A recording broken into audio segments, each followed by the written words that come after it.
there, first grade friends. It's Mrs. King from Plum Point Elementary. Today we are going to be reading a new text. This text is called The Relatives Came by Cynthia Rylant, illustrated by Stephen Gamble. While we read this text today, we're going to be working on the question, why do I ask and answer questions about key details in a text? You might recognize this question because we already started talking about this in lessons past. When we read My Brave Year First, we worked on this. Well, there's still more to figure out. So today, while we read The Relatives Came, we are going to be answering that question. Also, we need to think about what readers do while they read, and that is they think. We'll be using our sticky notes, especially this W think mark, when we wonder things about this text. Let's take a look at some keywords and phrases that we are going to see while we read this text today. Here are some keywords and phrases that we are going to read in our text today. Our first word is relatives. Our next phrase is from Virginia. Our next phrase is tend the garden. We have another phrase, particular about beds. And finally, our last phrase is next summer. Okay, friends, let's get ready to read. First, we have our front cover. The front cover has our title, The Relatives Came. The author is Cynthia Rylant, and the illustrator is Stephen Gamble. Take a look at that front cover illustration. That looks like a fun ride. We also have our back cover, and then we have our title page. The title page reminds us that the title is The Relatives Came. The author is Cynthia Rylant, and the illustrator is Stephen Gamble. We also have another sneak peek of another illustration from the text. Let's start reading. It was in the summer of the year when the relatives came. They came up from Virginia. They left when their grapes were nearly purple enough to pick, but not quite. Did you see some of our key phrases already? We have relatives. Those are our distant family members, like our aunts, our uncles, our cousins, our grandparents, usually family members who don't live with us. From Virginia. I wonder what that means. They had an old station wagon that smelled like a real car, and in it they put an ice chest full of soda pop and some boxes of crackers and some bologna sandwiches, and up they came from Virginia. They left at 4 in the morning when it was still dark, before even the birds were awake. Let's take a look at our anchor chart. First of all, we talked about our relatives being distant family members, and I started to say, I wonder what from Virginia means, but I also wonder, where are they going? Let's keep reading and looking for key details. They drove all day long and into the night, and while they traveled along, they looked at the strange houses and different mountains, and they thought about their almost purple grapes back home. They thought about Virginia, but they thought about us too, waiting for them. All right, so some of the key details we saw was that Virginia must be home. Okay, it says they drove all day and night, so they're taking a long journey, and they're thinking about Virginia and their family they were going to visit. So to answer our question that we were wondering, where are they going? They're going to visit family. So they drank up all their pop and ate up all their crackers and traveled up all those miles until finally they pulled into our yard. Then it was hugging time. Talk about hugging. Those relatives just passed us all around their car, pulling us against their wrinkled Virginia clothes, crying sometimes. They hugged us for hours. Then it was into the house and so much laughing and shining faces and hugging in the doorways. You'd have to go through at least 4 different hugs to get from the kitchen to the front room. Those relatives. All right, back to our anchor chart because I have a question. I wonder, why are they hugging? If we look back at the key details, we see that they hugged for hours, they were laughing, and that you had to have 4 hugs to get you across the house. I'm thinking they missed each other and maybe they haven't seen each other in a while. Let's keep reading. And finally, after a big supper 2 or 3 times around until we all got a turn at the table, there was quiet talk and we were in 2s and 3s through the house. The relatives weren't particular about beds, which was good since there weren't any extras.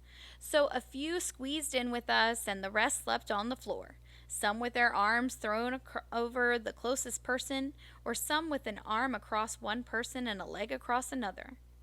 It was different going to sleep with all that new breathing in the house.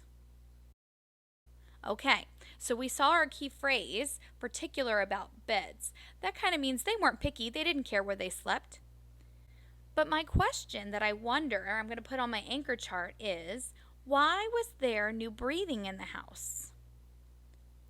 Well, some of the key details tell us that they were squeezed in the beds or sleeping on the floor. So that must mean that there are new people in the house. And if there's new people in the house, that's more people breathing.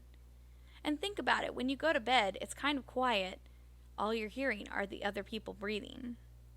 Let's keep reading. The relatives stayed for weeks and weeks. They helped us tend the garden, and they fixed any broken things they could find. So what do you think tend the garden means? That kind of means to keep up with it, to pull the weeds and water it and pick the harvest, those types of things. They ate up all our strawberries and melons, then promised we could eat up all their grapes and peaches when we came to Virginia.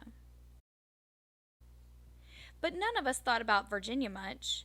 We were so busy hugging and eating and breathing together. Remember, Virginia is where they live. It's also a state. Finally, after a long time, the relatives loaded up their ice chest and headed back to Virginia at 4 in the morning. We stood there in our pajamas and waved them off in the dark. We watched the relatives disappear down the road. Then we crawled back into our beds that felt too big and too quiet, and we fell asleep. Why did they have their pajamas on when they waved goodbye? Well, it was 4 in the morning, it was still dark, and it even says they crawled back into bed, so I think it was very early, and they weren't quite ready to get up yet when it was time for the rest of the family to leave. And the relatives drove on all day long and into the night. And while they traveled along, they looked at the strange houses and different mountains, and they thought about their dark purple grapes waiting at home in Virginia. But they thought about us too, missing them, and they missed us. And when they were finally home in Virginia, they crawled into their silent, soft beds and dreamed about the next summer. So there's our last phrase that we had, next summer. Why do you think that they were dreaming about next summer? Maybe because they were going to go on another adventure? Could be. Okay, friends, let's review our anchor chart. So first of all, we asked a question, where are they going? And we found the details that said that they drove all day and night thinking about Virginia, but also thinking about the family they were going to visit. Then we asked, why are they hugging? And we picked up on key details like they hugged for hours, they were laughing, and how it took 4 hugs to cross the whole house. Then we asked the question, why was there new breathing in the house? And we found that all of those extra relatives were squeezed in beds and sleeping on the floor, and so it had to sound different when you could hear all those different people sleeping in the house. And finally, we asked, why did they wave in their pajamas?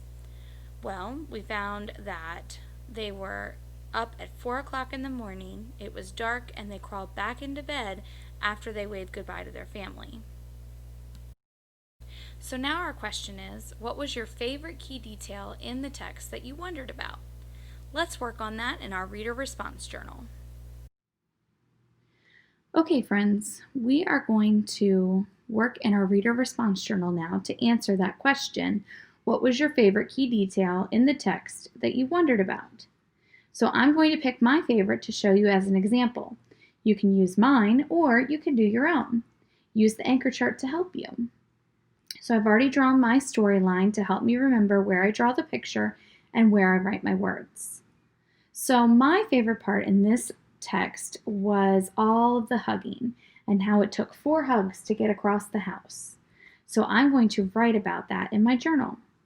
So I think my sentence is going to say, I liked all the hugging. And I think I might even write a second sentence about how it took so many hugs just to get across the house.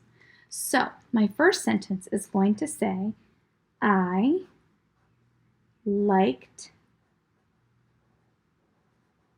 all the hugging.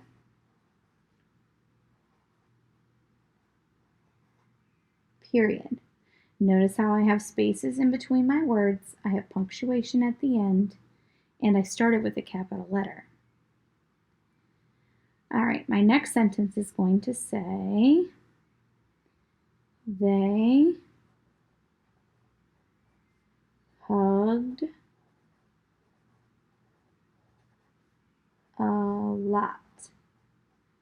And then my last sentence is going to say, it took 4 hugs to get across the house. All right.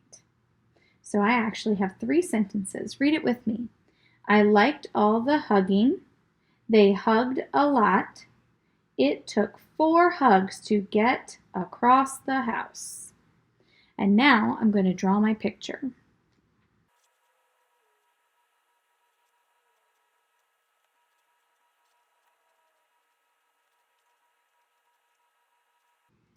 All right, now it's your turn. Draw and write about what your favorite key detail in the text was that you wondered about.